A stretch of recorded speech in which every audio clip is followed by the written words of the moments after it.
हे वासुदेव, यदि आप बुद्धि को कर्म से श्रेष्ठ मानते हैं तो फिर मुझे इस घोर युद्ध रूपी कर्म में क्यों लगाना चाहते? आप अनेकों अर्थों वाले उपदेशों से मेरी बुद्धि को मोहित कर रहे हैं। अतः कृपा कर मुझे बताएं कि इनमें से मेरे लिए सर्वाधिक श्रेष्ठ क्या होगा, जिससे कि मैं कल्याण प्राप्त कर सकूं। हे अर्जुन, मैं पहले ही तुम्हें बता चुका हूं, आत्म साक्षात्कार करने का प्रयत्न करने वाले दो प्रकार के पुरुष होते हैं। कुछ तो इसे ज्ञान योग द्वारा समझने का प्रयत्न करते हैं और कुछ भक्ति में सेवा द्वारा।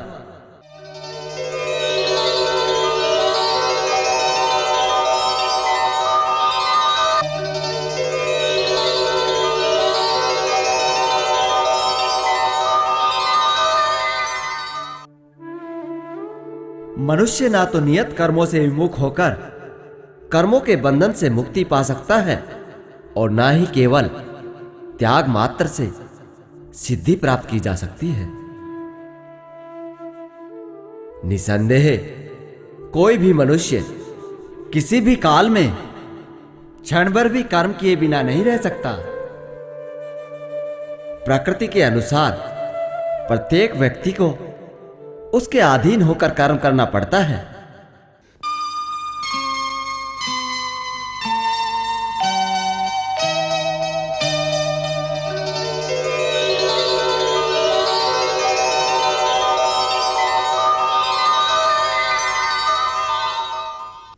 जो मनुष्य काम इंद्रियों को तो वश में करता है पर मन से उनके विषयों की चिंता करता रहता है, वह निश्चित रूप से स्वयं को धोखा देता है और मिथ्याचारी कहलाता है।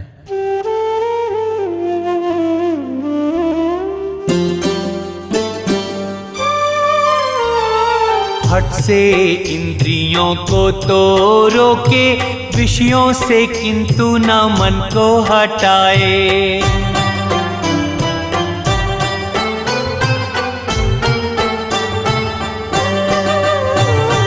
रखे व्रत उपवास परंतु लोभ से मुक्त नहीं हो पाए।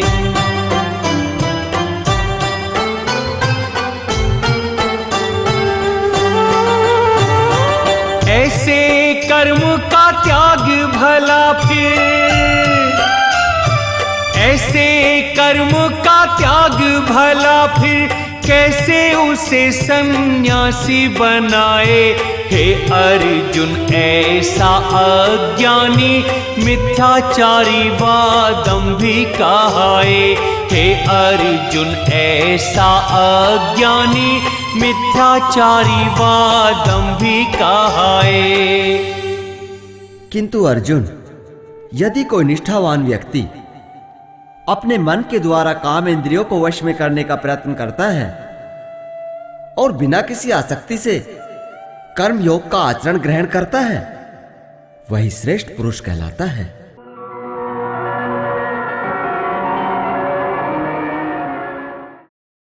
सभी को अपने नियत कर्म करना चाहिए, क्योंकि कर्म न करने की अपेक्षा कर्म करना श्रेष्ठ है। कर्म के बिना तो शरीर का पालन भी नहीं हो सकता। भिक्षाम देहि, भिक्षाम देहि। हमें अपना कर्म यज्ञ रूप में करना चाहिए। इसके अतिरिक्त दूसरे कर्मों के द्वारा बंधन उत्पन्न होता है।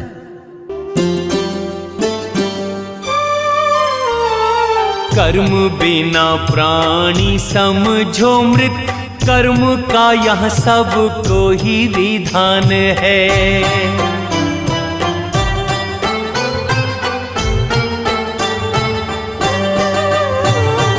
कर्म से मुक्ति नहीं मिल सकती, देह निर्वाह का ये प्रमाण है।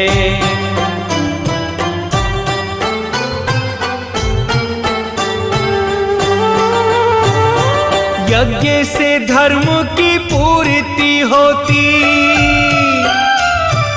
यज्ञ से धर्म की पूर्ति होती, यज्ञ परम है, यज्ञ महान है। कर्म करो यज्ञार्थ है अर्जुन, जिससे समाज का होता कल्याण है। कर्म करो यज्ञार्थ है अर्जुन, जिससे समाज का होता कल्याण है। इसलिए मैं कहता हूं, तुम भी आसक्ति रहित होकर नियत कर्म करो। इस तरह तुम सदा बंधनों से मुक्त रहोगे। हे पार्थ, सृष्टि के प्रारंभ में समस्त प्राणियों के स्वामी ने श्री विष्णु के लिए यज्ञ सहित मनुष्यों तथा देवताओं की प्रजा को रचा।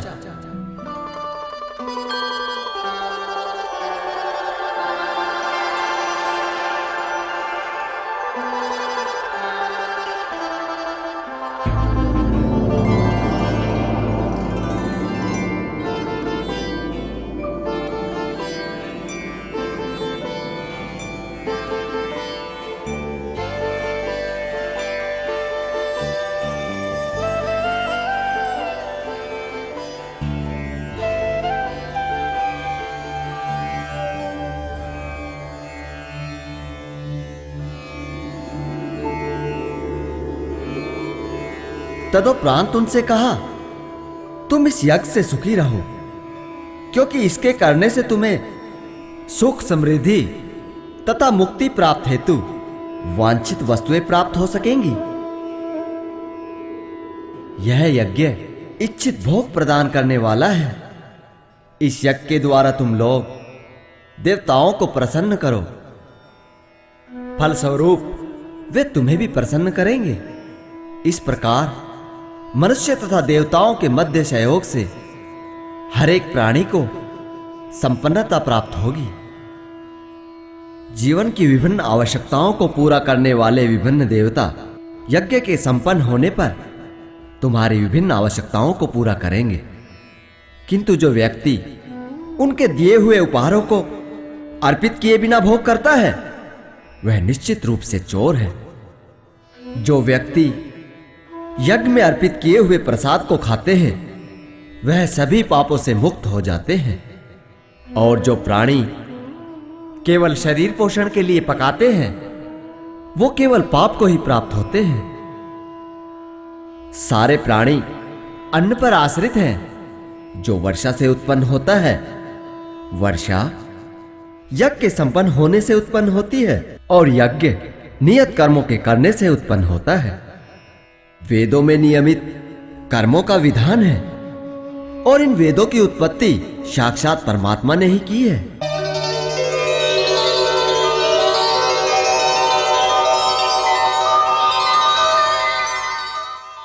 इससे सिद्ध होता है कि सर्वव्यापी परम अक्षर परमात्मा सदा ही यज्ञ में प्रतिष्ठित रहते हैं।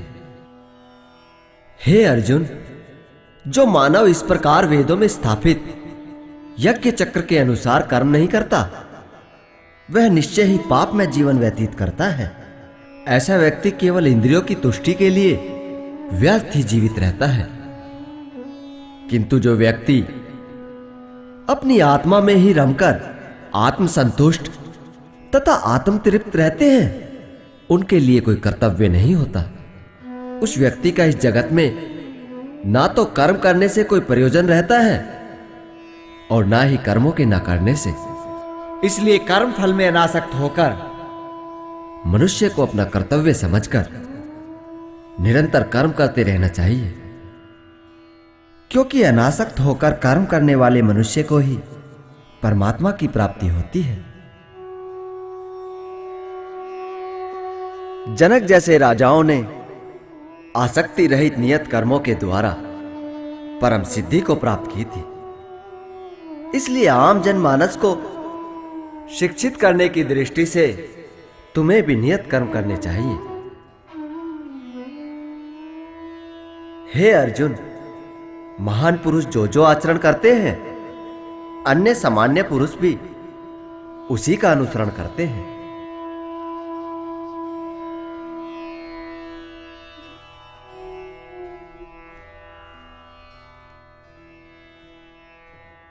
वह अपने अनुकरणीय कार्यों से जिस आदर्श का निर्माण करता है, संपूर्ण विश्व उसी का अनुसरण करता है।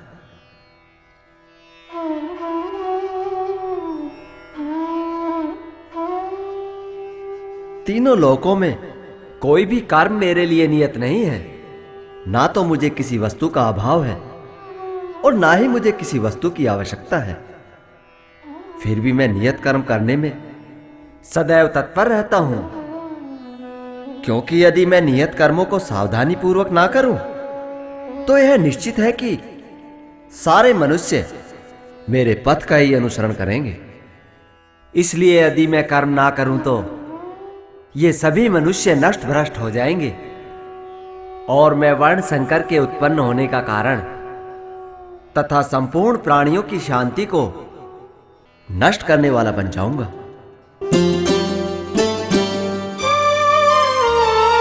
धर्म से अर्जुन जो पीछे हटोगे, दुर्बल प्रभाव जगत पे पड़ेगा।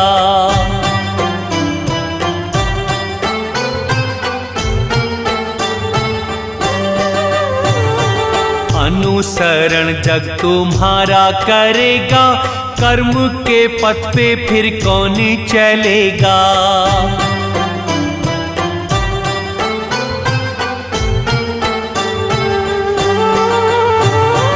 मुझको नियत नाही कर्म कोई भी,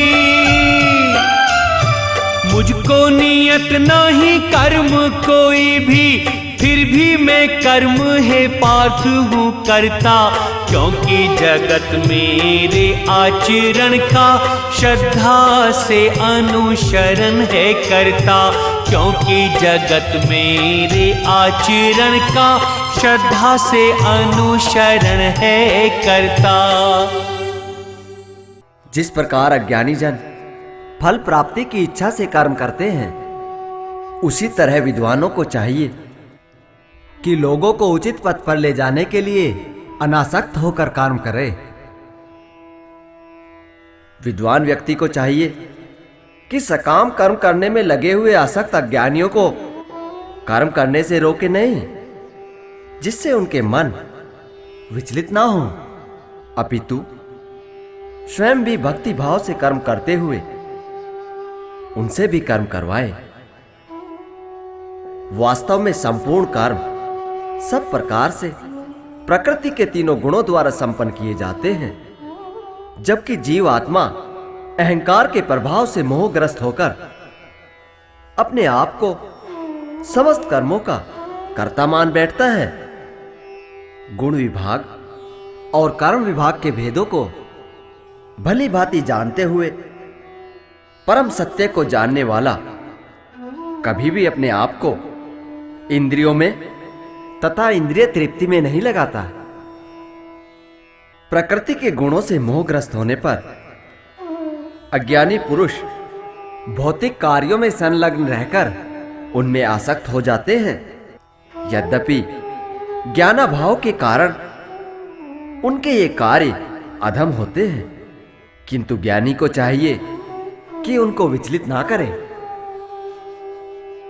अतः हे अर्जुन, अपने सारे कार्यों को मुझ में समर्पित करके मेरे पूर्ण ज्ञान से युक्त होकर, लाभ की आकांक्षा से रहित होकर, ममता और मोह को त्याग कर युद्ध करो पार्थ। जो व्यक्ति ईर्ष्या रहित होकर मेरे वचनों को श्रद्धा पूर्वक पालन करते हैं, वे सकाम कर्मों के बंधन से मुक्त हो जाते हैं। किंतु जो ईर्ष्यावश मेरे वचनों की उपेक्षा करते हैं और इनका पालन नहीं करते, उन्हें समस्त ज्ञान से रहित, दिग्भ्रमित तथा नष्ट भ्रष्ट ही समझना चाहिए। ज्ञानी व्यक्ति तथा सामान्य व्यक्ति सभी प्रकृति के गुणों का अनुसरण करते हैं। अतः दमन का मार्ग अपनाने का क्या लाभ है? प्रत्येक इंद्रिय तथा उसके विषय से संबंधित आसक्ति तथा विरक्ति को व्यवस्थित करने के नियम होते हैं। मनुष्य को ऐसे आसक्ति तथा विरक्ति के वशीभूत नहीं होना चाहिए, क्योंकि ये आत्म साक्षात्कार करने के मार्ग में अवरोधक है। अपना कर्म करते हुए मरना भी दूसरों के कर्म में प्रवृत्त होने से उत्तम है, क्योंकि हे अर्जुन, किसी अन्य के मार्ग का अनुसरण करना भयावह हो सकता है। हे केशव, मनुष्य ना चाहते हुए भी पाप कर्म करने के लिए प्रेरित क्यों होने लगता है? ऐसा लगता है कि जैसे उसे उसमें बलपूर्वक लगाया जा रहा हो। हे अर्जुन, रजोगुण से उत्पन्न होने वाला काम ही क्रोध है। ये संसार का सर्वभक्षी शत्रु है, जो मनुष्य को पाप के मार्ग पर ले जाता है।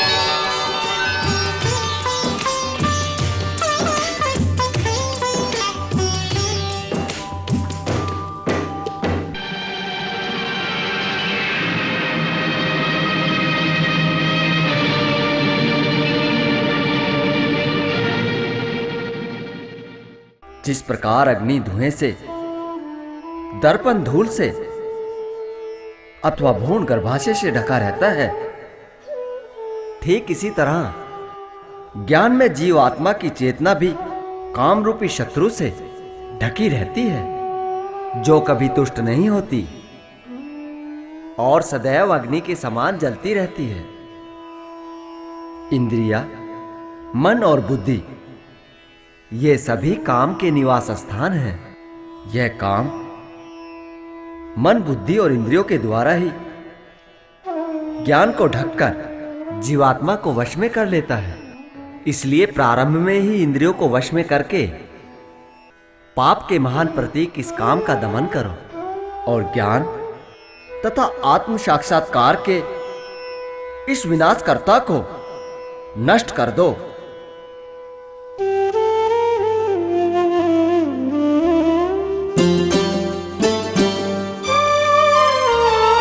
कर्मेंद्रियां जड़ पदार्थ से श्रेष्ठ हैं, मन इंद्रियों से श्रेष्ठ कहाता।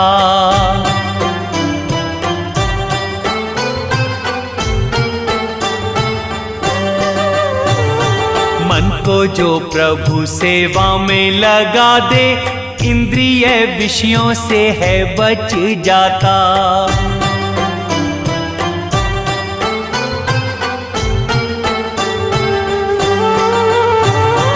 आत्मा मन बुद्धि से भी परम है,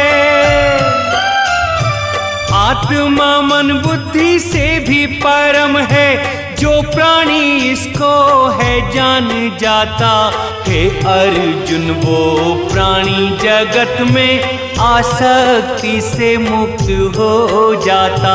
हे अर्जुन, वो प्राणी जगत में आसक्ति से मुक्त हो जाता। इंद्रियों को श्रेष्ठ कहा जाता है।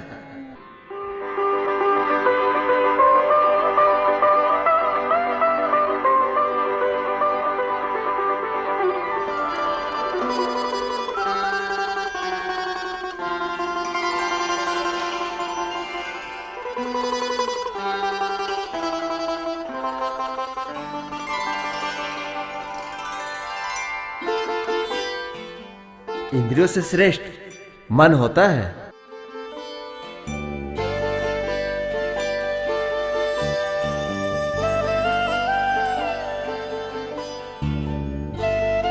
मन से श्रेष्ठ बुद्धि होती है।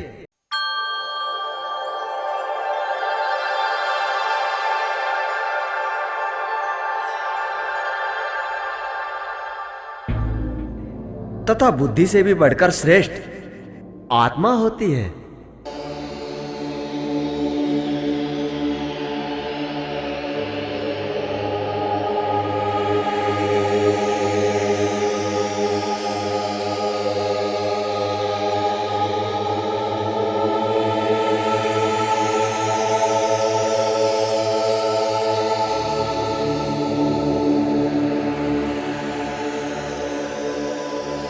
इस प्रकार अपने आप को भौतिक इंद्रियों, मन तथा बुद्धि से परे होकर और मन को बुद्धि के द्वारा वश में करके आध्यात्मिक शांति द्वारा इस काम रूपी दुर्जय शत्रु को जीत लो।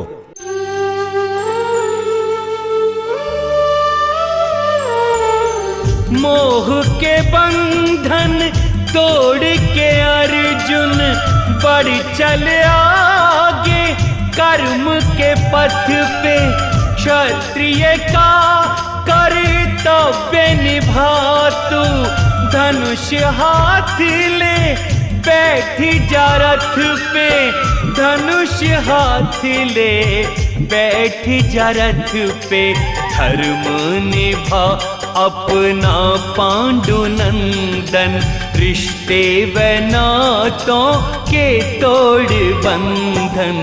श्री कृष्ण गोविंद हरे मुरारे, हे नाथ नारायण वासुदेवा।